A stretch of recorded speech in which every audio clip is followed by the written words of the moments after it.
আল্লাহ তাআলা বলছেন, ইন্নাল্লাযীনা আমানু ওয়া আমিলুস সালিহাত, যারা ঈমান আনয়ন করে এবং আমলে সালেহ করে, সৎ কাজ করে। শুধু ঈমান আনলে হবে না, তার পাশাপাশি কি করতে হবে? সৎ কাজ করতে হবে। যদি এই দুটো কাজ করে, আল্লাহ তাআলা সুসংবাদ দিচ্ছেন, ইউদখিলুহুম রাব্বুহুম ফি রাহমা, আল্লাহ তাআলা তাদেরকে তার রবের রহমতের মধ্যে প্রবেশ করাবেন। সুবহানাল্লাহ। এখানে কিন্তু ডিরেক্ট জান্নাতের কথা বলেন নেই।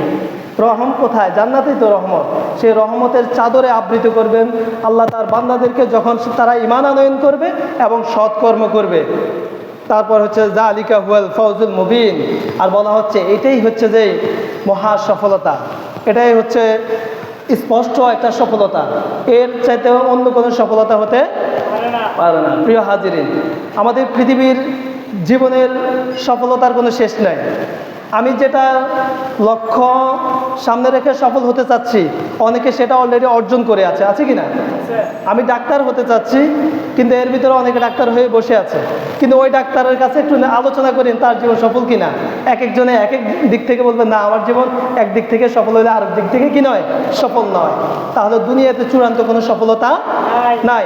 আপনি পৃথিবীর 1 নাম্বার ধনী যিনি, তার কাছে যাই একটু আলাপ করে দেখিয়েন, তার জীবনের পরিপূর্ণ সফলতা, সন্তুষ্টি নাই। আসলে এই পৃথিবী পরিপূর্ণ সন্তুষ্ট এবং সফল থাকার জন্য এই পৃথিবী নয়। এই পৃথিবী ক্ষণস্থায়ী। এই পৃথিবীতে দুটো জিনিসের সমন্বয়। পরকালে আপনার জন্য হয় জান্নাত আছে, নতুবা কি আছে? জাহান্নাম আছে। এই দুটোর সমন্বয় করে এই পৃথিবীকে আল্লাহ রাব্বুল আলামিন তৈরি করেছেন। এখানে জান্নাতের সুখ নিয়ামতও কিছু রয়েছে, জাহান্নামের কষ্ট যন্ত্রণাও কিছু রয়েছে।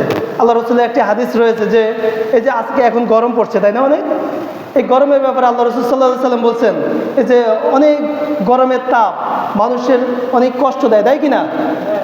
এটা হচ্ছে যে জাহান্নামের একটি নিঃশ্বাস। এটা একটা কি জাহান্নামের একটি নিঃশ্বাস। আবার যে একদম শীত পড়ে, সেই শীতটাও কিন্তু জাহান্নামের একটি নিঃশ্বাস। আর মাঝখানে আমরা বসন্তের হাওয়া খাই, আমরা এ নিয়ে কত গান কবিতা রচনা করি কি না? আমাদের ভালো লাগে। সেগুলো আসলেই কিসের উপাদান? জান্নাতের উপাদান। তাহলে এই পৃথিবীকে তৈরি করা হয়েছে জান্নাত এবং জাহান্নামের উপাদানের সমন্বয়ে, তার নির্যাস দিয়ে, মূল জিনিস দিয়ে নয়। বলেছেন যে জান্নাতে কত সুখ নিয়ামত, কত আনন্দদায়ক জিনিস রয়েছে, সেটা পৃথিবীতে থেকে মানুষ কল্পনা করতে। আবার জাহান্নামের কত শাস্তি যন্ত্রণা রয়েছে, সেটাও পৃথিবীতে কি করতে পারবে না, অনুভব করতে পারবে না। তবে তারা এই দেখা জীবনের যে কষ্ট আর সুখ, এইটা দেখে তারা অদেখা জীবনের কি কষ্ট আর সুখ হবে সেটা মানুষ অনুমান করতে পারে। সেই বিবেক আল্লাহ রাব্বুল আলামিন মানুষকে দিয়ে দিয়েছেন। প্রিয় হাজিরিন, তাহলে আমাদের জান্নাতে আল্লাহ তাআলা প্রবেশ করাবেন। আমাদের কি বৈশিষ্ট্য থাকতে হবে? আমাদের বৈশিষ্ট্য থাকতে হবে, আমাদের ঈমান ঠিক থাকতে হবে। দ্বিতীয়ত আমাদের সৎ কাজ করতে হবে। প্রিয় হাজিরিন, শুধু এই দুটো কাজ না, এটা হলো প্রাথমিক কথা। দ্বিতীয়ত, পবিত্র কোরআনে আল্লাহ তাআলা বলছেন, ওয়াল্লাযীনা ইউকিমুনাস সালাতা ওয়া ইউতুনাজ যাকাতা ওয়া হুম বিল আখিরাতি হুম ইউকিনুন। ওয়াল্লাযীনা ইউকিমুনাস সালাতা, যারা কি করে? সালাতকে প্রতিষ্ঠা করে। কি করে? সালাতকে কায়েম করে। ওয়া ইউতুনাজ যাকাতা, এবং যাকাত আদায় করে। যাকাত কি করে? আদায় করে। ওয়া হুম বিল আখিরাতি হুম ইউকিনুন, এবং পরকালের প্রতি বিশ্বাস রাখে। পরকালের প্রতি কি রাখে? বিশ্বাস রাখে। এখানে 3টি কথা বলছে। এত কয়টি কথা বলছে? 3টি কথা। একটা হচ্ছে কি? ঈমানদাররা কি করবে? সালাত প্রতিষ্ঠা করবে। দ্বিতীয় নম্বর হচ্ছে কি? যাকাত আদায় করবে। 3 নম্বর হচ্ছে পরকালে বিশ্বাস রাখতে হবে। আমরা এই সমাজে টিকে থাকার জন্য মুসলিম হিসেবে অনেক সময় আমরা কি করি? সালাতও মাঝে মাঝে আদায় করি, মাঝে মাঝে আমরা যাকাতও দিই যদি অর্থশালী হয়ে থাকি, কিন্তু পরকালের বিষয়ে আমাদের সন্দেহ থাকে। কি থাকে? পরকাল আসলে আদৌ আমাদেরকে কতটুকু সুখ দিবে, কতটুকু শাস্তি দিবে, পরকাল বলতে আদৌ কিছু আছে কি না, এটা তো মুসলিমদের মধ্যেও অনেকে বিশ্বাস করে না, মুসলমানদের মধ্যেও অনেকের ভিতরে সন্দেহ রয়েছে কি না? প্রিয় হাজিরিন, আমাদের এই 3টি গুণাগুণ আমাদের মধ্যে অর্জন করতে হবে। আমাদের সালাত প্রতিষ্ঠা করতে হবে। এখানে বলা হয় নাই যে এইটা সালাত আদায় করা, এটা বলা হয় নাই। সালাতের ব্যাপারে বলা হয়েছে প্রতিষ্ঠা করার জন্য। সালাত প্রতিষ্ঠা মানে হচ্ছে ওয়ারকাউ মা'আর রাকিঈন, রুকুকারীদের সাথে রুকু দিতে হবে। অর্থাৎ যারা ইমানদার, যারা মুসলমান, যারা কোরআন ও হাদিসের মোতাবেক জীবনযাপন করে তাদের সাথে একীভূত হয়ে সালাত আদায় করতে হবে। শুধু আমি আমার মতো করে সালাত আদায় করে ফেললাম তা হবে না। আর এই সালাত আমাদেরকে শিক্ষা দেয়, সালাতে যেমন একজন ইমাম থাকে, সালাতে যেমন অনেক মুসল্লি থাকে, যে এদের সমন্বয়ে প্রত্যেকে একই সাথে রুকু দেয়, একই সাথে সেজদা দেয়, একই সাথে সালাত শুরু করে, একই সাথে কি করে সালাত, এটা আমাদেরকে শিক্ষা দেয়। আমাদের বাকি যত জীবন রয়েছে, জীবনের যত কর্মকাণ্ড রয়েছে, সেগুলো কোরআন ও হাদিসের ভিত্তিতে আমরা একই সাথে হয়ে মুসলিম উম্মাহ একটি দেহের ন্যায়, এ কারণে একীভূত হয়ে আমরা সকল কর্মকাণ্ড করব। আমরা সামাজিক কাজগুলো একসাথে করব, আমাদের রাষ্ট্রীয় কাজগুলো আমরা একসাথে করব, আমাদের পারিবারিক কাজগুলো আমরা পরিবারের লোকেরা একসাথে করব। এটা হচ্ছে সালাতের শিক্ষা, ঠিক কি না? কিন্তু আমাদের কি দেখা যায়, আমরা সালাত আদায় করি ঠিকই, কিন্তু সালাত আদায়কারী সালাত থেকে যে শিক্ষা, এই শিক্ষা নিয়ে আমরা সমাজে একীভূত হই না। যে একজন মুরব্বী মানুষ অন্য বাড়িতে বিয়ের গান বাজনা চললে তার খারাপ লাগে, লাগে না? কিন্তু যখন তার নিজের নাতির বিয়ে, নাতিনের বিয়ে হয়, তার ঘরে গান বাজনা চললে তার আর খারাপ লাগে না। এরকম দেখা যায় কিনা? তাহার মানে আমরা এই সলাতের শিক্ষা নিতে পারি নাই। সলাত আমাদের যে একটা সুন্দর সুশৃঙ্খল নিয়ম কানুন শিখিয়েছে, ওই সমাজটাও যে এভাবে চলবে। কারণ মানুষকে আল্লাহ তাআলা সৃষ্টি করেছেন স্বভাবতই পাপ কাজ, কিন্তু তার কাছে ভালো লাগে না। অন্ততপক্ষে নিজের কাজ, নিজের পাপ কাজ নিজের যেমন লাগুক, অন্য কেউ পাপ কাজ করলে কিন্তু কারো ভালো লাগে না। কেউ মিথ্যা কথা বললে বলে, এই বেটা মিথ্যা কথা বললি কেন? কেউ যদি চুরি করে তাকে মানুষ পিটায়, চুরি করলি কেন? কিন্তু এই কাজটা আবার অনেক সময় নিজে করতে অতটা অপরাধবোধ হয় না। তবে আল্লাহ তাআলা মানুষের ভিতরে অপরাধবোধ এবং কোনটা ভুল কোনটা সঠিক এটা বুঝার, এটা অনুভূতি জাগ্রত হওয়ার জন্য যে মানসিকতা, সেটা কিন্তু আল্লাহ তাআলা মানুষের মধ্যে সেটেল করে দিয়েছে। এ কারণে মানুষ বুঝে, কিন্তু মানুষ বুঝার আলোকে কি করে না, কাজ করে না। বাড়ির উঠোনে অন্যদের নাতিপুতিরা খেলাধুলা করলে মুরব্বি গরম হয়ে যায়, কিন্তু নিজের নাতিপুতি খেললে তখন তার সহ্য হয়ে যায়। তাহলে আমরা এই সালাত থেকে শিক্ষা অর্জন করতে পারি নাই। আমি আমার সন্তান, আমার পরবর্তী প্রজন্মের জন্য যেমন চিন্তা করি, আমার বাড়ির অন্যদের জন্য তেমন চিন্তা করতে হবে। তাহলে আমাদের এই সমাজে, আমাদের পরিবারে, আমাদের বাড়িতে ঝামেলা হবে না। যে না, উনি ওনার বাচ্চার ক্ষেত্রেও ডাক দিছে, আমার বাচ্চার ক্ষেত্রেও ডাক দিছে, সুতরাং ওনাকে কিছু বলা লাগবে না, সুতরাং বাচ্চারা ঠিক হয়ে যাও। কিন্তু মানুষ দেখেছে কি, নিজের সন্তান নাতিপুতির ব্যাপারে কি করে, সহনশীল, আর অন্যদের ব্যাপারে তিনি সহ্য করতে। এটা আমাদের সালাতের শিক্ষা নয়। আমাদের সালাত থেকে, সালাত কেন দিনে 5 বার পড়তে হয়, রোজা কেন আপনার প্রতিদিন রাখতে হয় না, জাকাত কেন প্রতিদিন দিতে হয় না, হজ কেন প্রতিদিন করতে হয় না, আর সালাত কেন প্রতিদিন তো করতে তো হয়, বরং আপনাকে 5 বার পড়তে হয়। কেন হয়? কারণ এই সালাত আপনার সকল কাজের শিক্ষা দেবে। কিন্তু এই সালাত আমাদেরকে শিক্ষা দিচ্ছে কিনা আমাদের একটু ভেবে দেখা দরকার। তো প্রিয় হাজিরিন, এই সালাত, এই জাকাত আর পরকালের প্রতি বিশ্বাস আমাদেরকে কোথায় নিয়ে যাবে?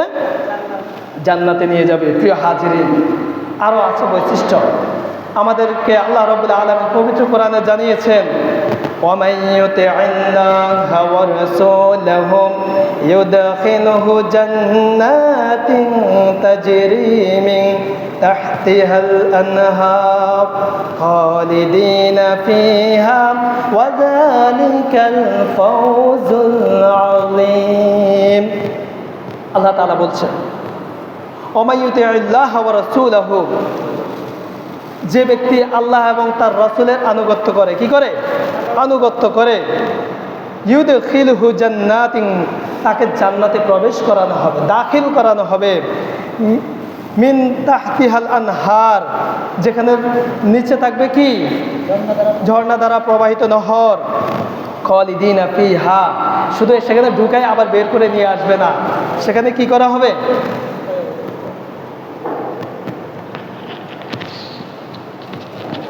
সেখানে চিরকাল থাকবে। কি করবে?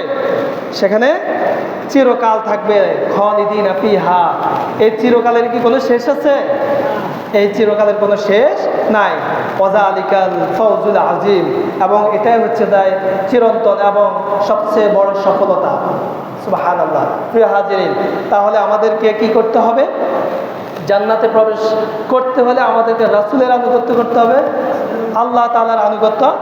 আনুগত্য কাকে বলা হয়? আনুগত্যটা হচ্ছে ইত্তিবা, ইত্তিবাউল্লাহ, ইত্তিবাউর রাসূল সাল্লাল্লাহু আলাইহি সাল্লাম।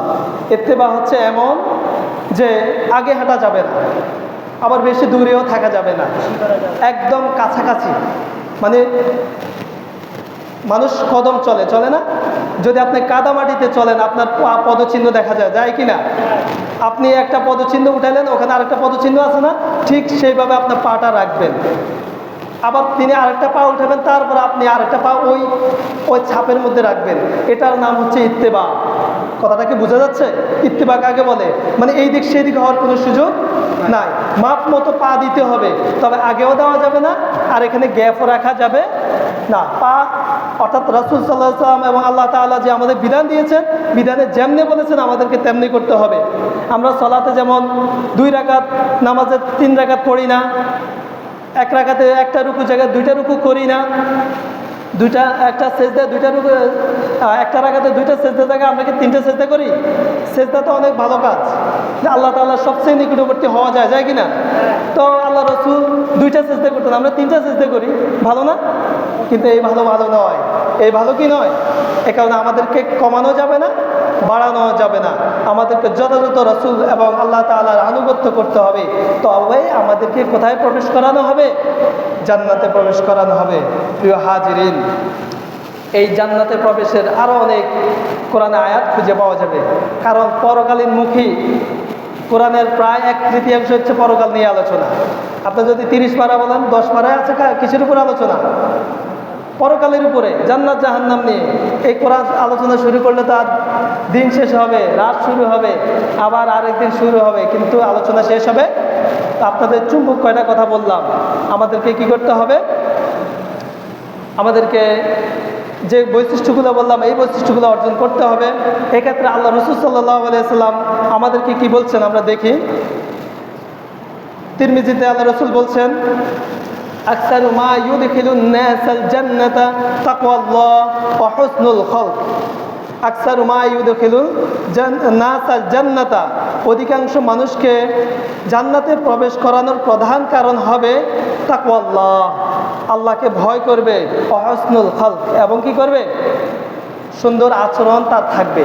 তাহলে আল্লাহ রাসূল সাল্লাল্লাহু আলাইহি ওয়াসাল্লাম হাদিসের মাধ্যমে জানতে পারি ওই ব্যক্তি জান্নাতে যাবে যে ব্যক্তির কি রয়েছে বলেন?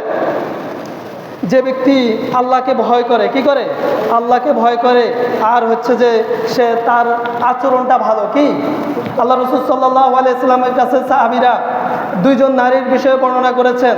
প্রথমত একজন নারীর বিষয়ে বলেছেন যে, ইয়া রাসূলুল্লাহ, একজন নারী রয়েছে, সে অনেক সালাত আদায় করে, ফরজ সালাত ছাড়াও কি নফল সালাত আদায় করে, ফরজ রোজা রাখা ছাড়াও সে আরও নফল রোজা রাখে, সে দান সাদাকা যাকাত ছাড়াও আরও কি করে? নফল দান সাদাকা করে, তার অনেক অনেক ভালো কাজ রয়েছে, তবে তার আচরণটা ভালো নয়, তার প্রতিবেশীর সাথে আচরণটা ভালো নয়।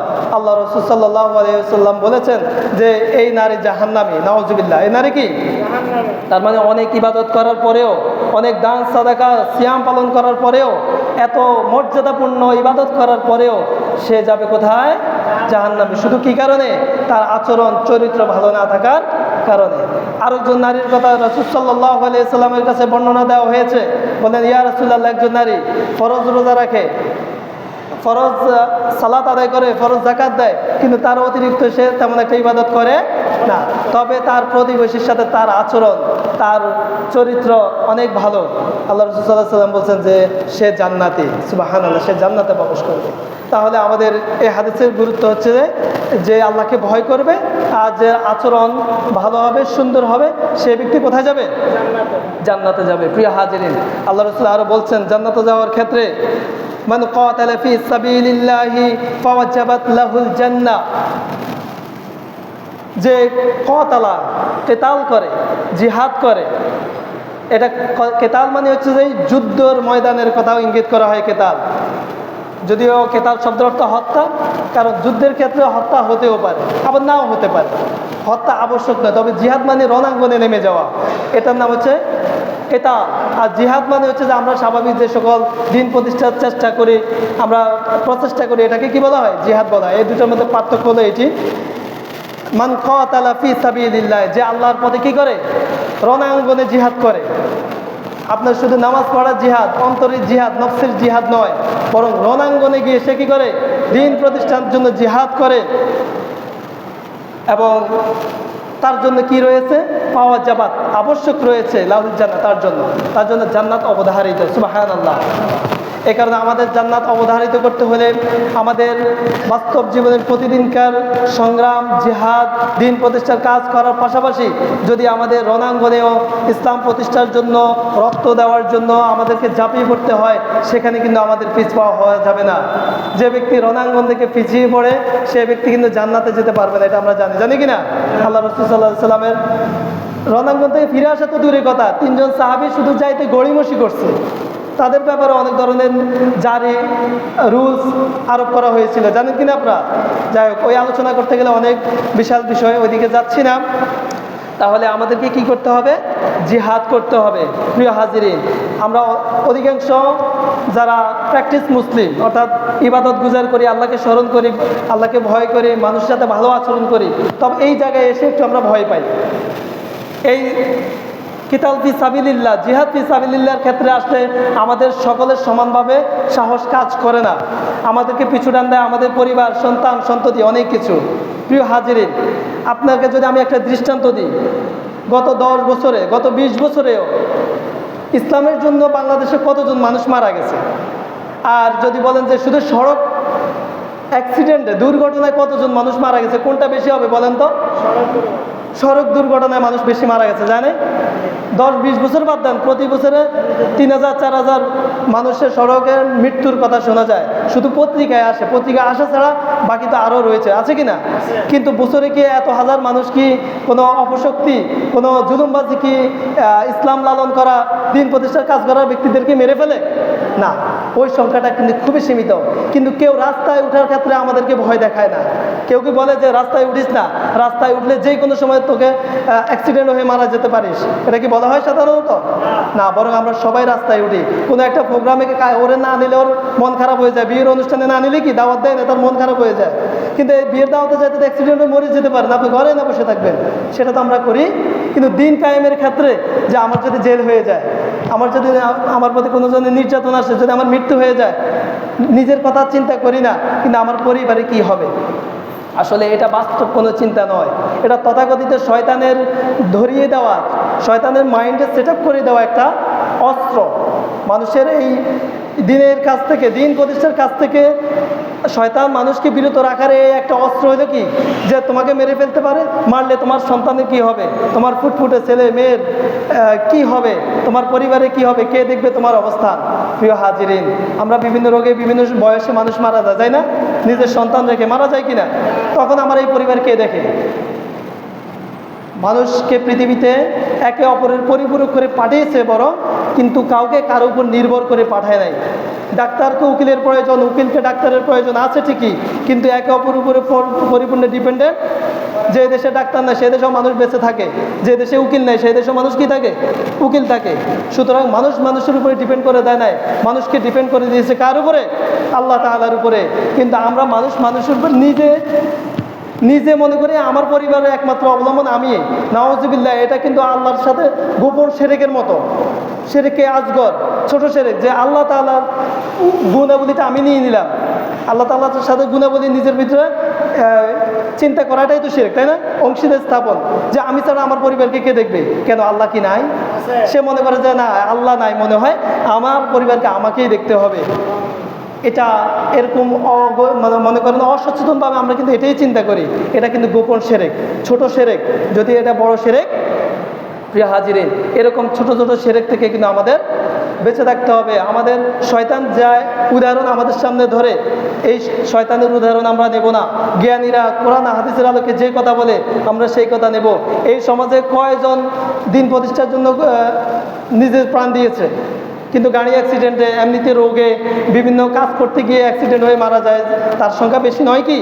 তাহলে আমরা যেহেতু আমাদের কোনো কর্মকাণ্ড থামিয়ে দিই না, আমরা যেহেতু আমাদের চলাচল রুট গাড়ি থামিয়ে দিই না, এইভাবে আমরা দিনের কাজ, আমরা আল্লাহ তাআলার দিন প্রতিষ্ঠার কাজও আমরা থামিয়ে দিব না। প্রিয় হাজিরিন, জান্নাতে যাওয়ার ক্ষেত্রে আল্লাহ রাসূল আরো বলেছেন, মান সামা ইয়াওমান ফি সাবিলিল্লাহি বা'দাল্লাহু ওয়াজহাহু আনিন নারি 70 খরিফা।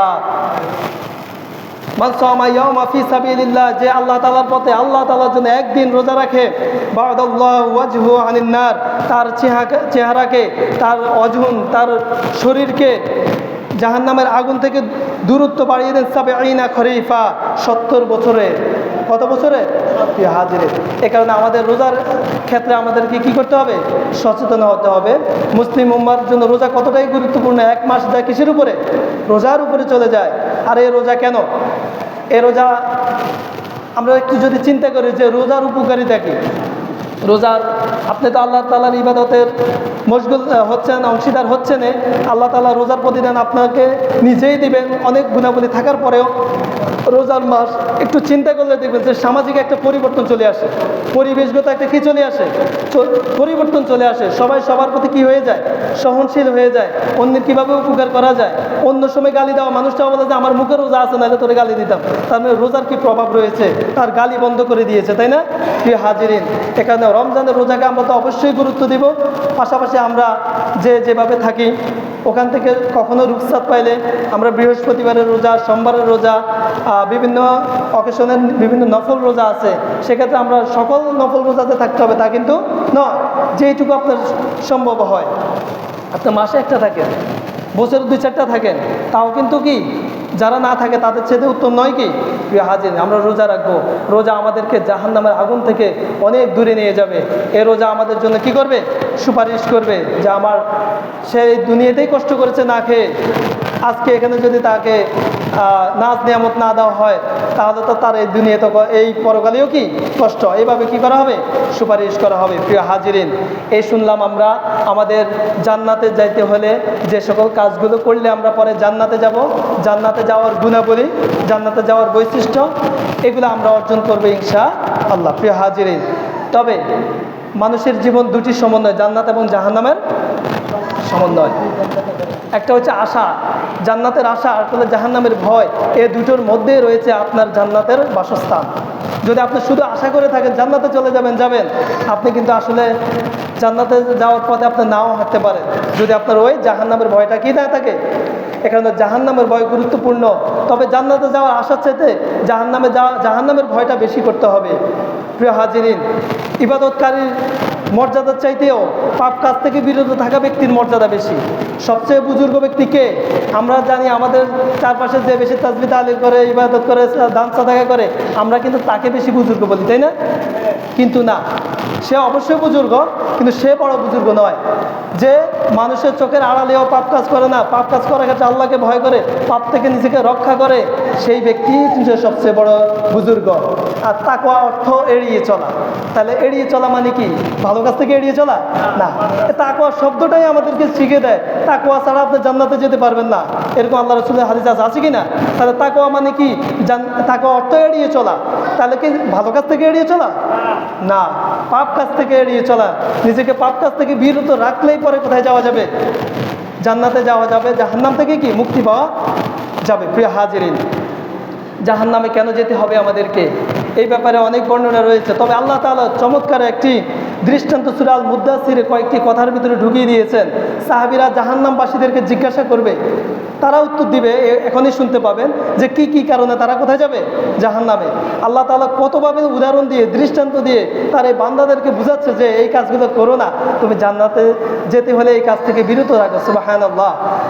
প্রিয় হাজিরিন, জাহান্নামবাসীদেরকে ফেরেশতারা জিজ্ঞাসা করবে, হে জাহান্নামবাসীরা, মা সালাকাকুম ফি সাকর, তোমাদেরকে এই সাকর নামক যন্ত্রণাদায়ক এই জাহান্নামে তোমাদেরকে কিসে নিয়ে আসলো?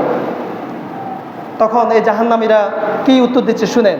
এই উত্তর শুধু আমরা শুনলে হবে না, বরং ওই কাজগুলো থেকে আমরা আজ থেকে বিরত থাকবো ইনশাআল্লাহ। তারা বলে যে ক্বালু লাম নাকু মিনাল মুসাল্লিন, তারা বলে যে আমরা মুসল্লিদের অন্তর্ভুক্ত ছিলাম না। হাজিরিন, এখানেও কিন্তু বলে নাই আমরা যে নামাজ পড়ি নাই এই কারণে আমরা কি জাহান্নামে এসেছি। মানে রুকুকারীদের সাথে রুকু দেওয়া, সালাত আদায়কারীদের সাথে সালাত পড়া, আর সালাত আদায়কারীদের অন্তর্ভুক্ত থাকা, এইটা যে কত গুরুত্বপূর্ণ, এটা মানে হচ্ছে যে ইসলামের পুরোপুরি গণ্ডির ভিতরে থাকা। আপনি শুধু সালাত আদায় করলে হবে না, সালাত আদায়কারীদের সাথে আপনার ভালো সম্পর্ক থাকতে হবে। অনেকে সালাত আদায় করে কিন্তু সালাত আদায়কারী আরেকজনকে দেখতে পারে না। কিন্তু অন্য যারা মানব রচিত জীবন বিধান দিয়ে জীবনযাপন করে কিন্তু তাদেরকে ঠিকই সালাম দেয়, তাদের সাথে সুন্দর করে কথা বলে, তার পাওয়ার আছে, প্রতিপত্তি আছে, প্রভাব আছে এই কারণে। কিন্তু আরেকজন নামাজির হয়তো এত পাওয়ার নাই, প্রতিপত্তি নাই, প্রভাব নাই, এই কারণে তার সাথে সুন্দর করে কথা বলতে চায় না, তাকে তো সালাম দেয় না, সালাম দিলে সালাম নিতে চায় না। এরকমও নামাজি আছে কি না? এরকম নামাজিও আমাদের মধ্যে আছে। এই কারণে জান্নাতে যাওয়ার জন্য, জাহান্নাম থেকে মুক্তি পাওয়ার জন্য প্রধান কাজ হচ্ছে যে আপনার সালাত আদায়কারীদের মধ্যে অন্তর্ভুক্ত হবেন এবং সালাত আদায়কারী একে অপরের কল্যাণকামী হবেন। আদ-দীন ওয়ান নাসিহা, একে অপরের প্রতি কি হবে? কল্যাণকামী হবে। জাহান্নামীরা বলবে যে আমরা সালাত আদায়কারীদের মধ্যে ছিলাম না, এই কারণে আমরা আজকে জান্নাতে এসেছি। শুধু এই কারণে নয়, তারা আরো অনেকগুলো কারণে তন্মধ্যে রয়েছে। قالوا لم نك من المصلين, এটা আমাদের শেষ হলো। তারপর ওয়ালাম নাকু নুতঈমুল মিসকিন, আমরা মিসকিনদেরকে খেতে দিই নাই। প্রিয় হাজিরিন, মিসকিন, দরিদ্র, যার অর্থ নাই, সম্পদ নাই, থাকার জায়গাটাও ঠিক নাই, এরকম মানুষ আমাদের সমাজে আছে কি নাই? প্রিয় হাজিরিন, এই ওদের প্রতি আমাদের নজর দিতে হবে, তাদেরকে খাবার দিতে হবে। কারণ আল্লাহ তাআলা যে আমাদেরকে রিজিক দেয়, এই রিজিক শুধু আমরা ভোগ করলে হবে না। আল্লাহ তাআলা বলছেন ইউনফিকুনা মির রিজকিল্লাহ, যে আল্লাহ তাআলা রিজিক থেকে কি করো? দান করো। এই কারণে দান কাকে করব? আমরা দাওয়াত দিই কাকে সমাজে? যে আবার আমাকে দাওয়াত দিতে পারবে, তাই না? যে আমাকে আবার খাওয়াইতে পারবে, আমরা তাকে দাওয়াত দিই।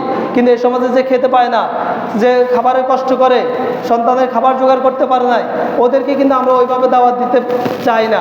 ওই যে কোনো হয়তো বা ভালো আয়োজন না হলে কুলখানির মতো যদি খানা হয়, যে খানা মধ্যে উন্নত খাবারের পরিবেশন থাকে না, ওগুলোতে হয়তো আমরা সামাজিকভাবে কখনো কখনো দাওয়াত দিই।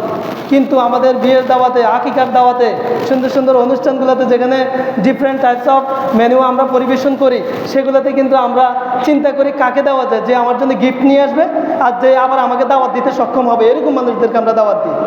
কিন্তু এটা কি ইসলামের শিক্ষা? না, ইসলামের শিক্ষা আপনার রিজিক থেকে বঞ্চিত মানুষদেরকে রিজিক দিতে হবে। তাহলে যদি এটা না দেওয়া হয়, তাহলে ওই ব্যক্তিরা কোথায় থাকবে? সাকার নামক জাহান্নামে থাকবে। প্রিয় হাজিরিন, তারা জাহান্নামীরা আরো বলে ওয়াকুন্না নাখুদু মাআল খায়িদিন, এবং আমরা নিরর্থক এবং পাপ কাজে লিপ্ত ব্যক্তিদের সাথে ছিলাম। এখানেও একটা গুরুত্বপূর্ণ, শুধু পাপ করছে বিষয়টা এটা, পাপ মানুষ রাতের আঁধারেও করে, মানুষের সামনেও করে কিনা? নিজে ব্যক্তিগতভাবে পাপ করলো কিন্তু কাউকে প্রভাবিত করলো না, এরকমও পাপ আছে কিনা? এই পাপের চেয়ে তো গুরুত্বপূর্ণ হলে আমি এমন পাপ করে ফেললাম যে পাপের কারণে মানুষ কি হয়ে গেল? সাক্ষী হয়ে গেল, বা আমার এই পাপের কারণে মানুষেরা উদ্বুদ্ধ হলো, এমন পাপ কাজ। এবং যারা পাপ কাজ করে তাদের সাথে আমার বন্ধুত্ব, তাদের সাথে আমার চলা উঠে পড়া, এই শ্রেণীর মানুষরা তখন কোথায় যাবে? জাহান্নামে যাবে। প্রিয় হাজিরিন, এবং ওয়াকুন্না নুকাযযিবু বিয়াউমিদ্দিন, এবং তারা বলবে পরকালের বিষয়ে আমরা গাফেল ছিলাম, আমরা স্বীকার করতাম না, আমরা যথাযথভাবে সেটাকে মূল্যায়ন করতাম না। হাত্তা আতানাল ইয়াকিন, ওই যে চিন্তা চেতনার কাজকর্ম, সেটাই আজকে আমাদেরকে এই জাহান্নামে পৌঁছে দিয়েছে। নাউযুবিল্লাহ বলেন। তাহলে জাহান্নাম থেকে রক্ষা পাওয়ার জন্য আমাদেরকে কি করতে হবে? সালাত আদায়কারীর সাথে সালাত আদায় করতে হবে। সালাতের বৈশিষ্ট্য আপনাদেরকে বলেছি অলরেডি। আর দ্বিতীয়ত হচ্ছে আমাদেরকে মিসকিনদেরকে খাবার দিতে হবে। তৃতীয়ত হচ্ছে যে শ্রেণীর মানুষ পাপ কাজ করে এদের সাথে সম্পর্ক রাখা যাবে না, এদেরকে বয়কট করতে হবে।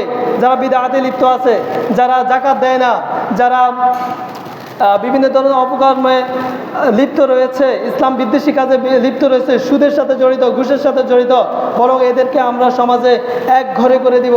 এদের সাথে আমরা সম্পর্ক রাখবো না, এদেরকে দেখলে সালামও দিব না। এটার ব্যাপারেও কিন্তু বিধান রয়েছে যে যে ব্যক্তি সুদ খায়, যে ব্যক্তি বিদআত করে, এই ব্যক্তির সাথে কথা বলা যাবে না, সালামও দেওয়া যাবে না।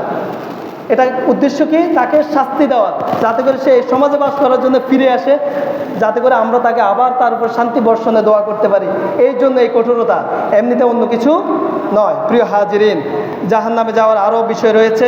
পবিত্র কোরআনে আল্লাহ তাআলা বাইয়ানা বলেছেন, ইন্নাল্লাযীনা কাফারু মিন আহলিল কিতাবি ওয়াল মুশরিকিনা ফী নারি জাহান্নাম খালিদিনা ফীহা উলাইকা হুম শাররুল বারিয়া। ইন্নাল্লাযীনা কাফারু মিন আহলিল কিতাব ওয়াল মুশরিকিন, যারা আহলি কিতাবদের থেকে কি করেছে, কুফরি করেছে, অল মুশরিকিনা এবং মুশরিকরা ফি নারি জাহান্নামে, তারা কোথায় যাবে? জাহান্নামে চলে যাবে, খালিদিনা ফিহা, তারাও সেখানে চিরকাল থাকবে। এর আগে আপনাদেরকে বর্ণনা শুনিয়েছে যে জান্নাতে যারা যাবে তারাও কি চিরকাল থাকবে, আবার জাহান্নামে যারা যাবে তারাও কি থাকবে? চিরকাল থাকবে। উলাইকা হুম শাররুল বারিয়া, সেটা কতই না নিকৃষ্ট জায়গা, কত না অপমানজনক যন্ত্রণাদায়ক শাস্তিপূর্ণ জায়গা, সেই জায়গায় তাদেরকে যেতে হবে। প্রিয় হাজিরিন, আরও রয়েছে যেটা আমরা কোনো কাজে রসুলের নামে চালিয়ে দিই, এমন ব্যাপারে আল্লাহ রসুল সাল্লাল্লাহু আলাইহি ওয়াসাল্লাম বলছেন যে আমার ব্যাপারে কোনো মিথ্যা কথা চালিয়ে দিলে সে তার অবস্থান জাহান্নামে করে নেবেন, নাউজুবিল্লাহ। এই কারণে আল্লাহ রসুলের ব্যাপারে কোনো কথা বলতে আমাদেরকে হিসাব করতে হবে। আল্লাহ রসুল আদৌ সেটা বলেছেন কিনা সেটা আমাদের, এটা বেশিরভাগ এটার দায়ভার বেশি রয়েছে আলেমদের উপরে। সাধারণ মানুষ আল্লাহ রসুল বলেছেন বলে কথা বলে কম, কিন্তু আলেমরা বেশি বলে, তাই না? এখানে আলেমরা কথা বলতে অনেক যাচাই করে বলতে হবে। নিজের মন মজ্জাগত বা প্রচলিত কোনো আলেমের দেওয়া তৈরি করে দেওয়া কোনো কথাকে বা প্রচলিত আরবি কোনো বাক্যকে আমরা রসুলের হাদিস বলে চালিয়ে দিলাম, এটা করা যাবে না। ইসলাম হচ্ছে একটি জ্ঞান সচেতন ধর্ম। এই ধর্মে জ্ঞানের ভিত্তিতেই কথা বলতে হয়, এই ধর্মে জ্ঞানের ভিত্তিতেই আমল করতে হয়। যদি আপনি জ্ঞানের ভিত্তিতে কথা না বলেন, আপনার জিহ্বা কাটা যেতে পারে জাহান্নামে। এবং যদি আপনি জ্ঞানের ভিত্তিতে আমল না করেন, এই জ্ঞান আপনার কবুল হবে না। আল্লাহ রসুল বলেছেন যে তোমরা যদি কোনো আমল করো কিন্তু এই আমলের কোনো উৎস না জানো, আদৌ সেটা সত্য কি মিথ্যা, এই আমল কবুল করা হবে না। প্রিয় হাজিরিন, এই কারণে জাহান্নাম থেকে আমাদেরকে রক্ষা পাওয়ার জন্য আমাদেরকে কি করতে হবে? আমাদেরকে রসুলের ব্যাপারে সঠিক কথাটাই বলতে হবে। আর যখন রসুল, এই ভয়ে রসুলের কথা থেকে বিরত থাকবো নাকি? না, বিরত থাকার আবার সুযোগ নাই যে রসুলের নামে কথা বলতে গেলে যদি ভুল হয়ে যায় জাহান্নামে চলে যাব, না। বরং ইসলামের সঠিক কোনো কিছু অন্বেষণ করতে গেলে যদি আপনার ভুল হয়, সেই ক্ষেত্রে কিন্তু সওয়াব ডাবল, সেটাও আবার কিন্তু মনে রাখতে হবে, তাই না? প্রিয় হাজিরিন, সর্বশেষ আপনাদেরকে একটি কথা বলবো। জাহান্নামে যাওয়ার যে বৈশিষ্ট্যগুলো মানুষের মধ্যে রয়েছে, তার মধ্যে অন্যতম 3 শ্রেণীর মানুষকে দিয়ে জাহান্নামকে উদ্বোধন করা হবে, নাউজুবিল্লাহ। তাদেরকে দিয়ে জাহান্নাম শুরু করা হবে, তাদেরকে আগে ডেকে বিচার করা হবে, তারপরে ওদেরকে আগে জান্নাতে নিক্ষিপ্ত করা হবে, যারা এই পৃথিবীতে ছিল সবচেয়ে ভালো মানুষ মানুষের চোখে। কেমন? 1 নম্বরে শহীদ, 2 নম্বরে আলেম, 3 নম্বরে দান সদাকাকারী। এই 3 ব্যক্তির মধ্যে যদি এই কর্মকাণ্ডে কোনো ধরনের নিয়ত খারাপ থাকে, আলেম যদি সম্মান পাওয়ার জন্য ভালো ইনকাম করার উদ্দেশ্য যদি আলেম হয়, শহীদ যদি তাকে বীর বিক্রম, বীর উত্তম, বীর শ্রেষ্ঠ বলবে বলে তার মানসিকতা তাকে ইসলামের জন্য শহীদ হয়, আর যদি কেউ মানুষ দান সদাকা করে মসজিদে, মাদ্রাসা বা বিভিন্ন যে আমাকে মানুষ মূল্যায়ন করবে, আমাকে দায়িত্ব দিবে, আমাদের মসজিদ কমিটি বানাবে, এবং শ্বশুরবাড়িতে গিয়ে অনেক সময় দান করে, নিজের বাড়িতে আবার এরকম শ্রেণীর লোক আছে নিজের এলাকায় দান তেমন করে না, শ্বশুর এলাকায় ঠিকই সে দান করে, ওখানে আলাদা জামাই সম্মান পাওয়ার জন্য। এরকমও কিনা আমাদের সমাজে আছে কিনা? এই ধরনের মানসিকতা যে দানশীল রয়েছে, এই 3 শ্রেণীর মানুষদেরকে দিয়ে কি করা হবে? জাহান্নাম পর্যন্ত। প্রিয় হাজিরিন, প্রথমে আপনাদেরকে জান্নাতের আশা কথা শুনিয়েছি এবং অবশ্যই জাহান্নামের ভয়ের কথাও শোনালাম। এই দুটোর সমন্বয় করে আমাদেরকে আমাদের জীবনকে ব্যালেন্স করতে হবে। We have to make our life balanced life, to make our life as a person of paradise. আমাদের জান্নাতে যাওয়ার জন্য, একজন মানুষ হওয়ার জন্য যে গুণাগুণ, সেটা আমাদেরকে বৈশিষ্ট্য অবলম্বন করতে হবে। আমাদেরকে যথাযথভাবে কোরআন ও হাদিসের ইলম অর্জন করে আমাদেরকে সমৃদ্ধ জ্ঞান সম্পন্ন একটি জীবনযাপন করে, যাতে করে আমরা পরকালে জান্নাতমুখী হতে পারি, সেজন্য আল্লাহ তাআলা আমাদেরকে তৌফিক দান করুন। ওয়া মা তৌফিকুনা ইল্লা বিল্লাহ। আসসালামু আলাইকুম ওয়া রাহমাতুল্লাহ।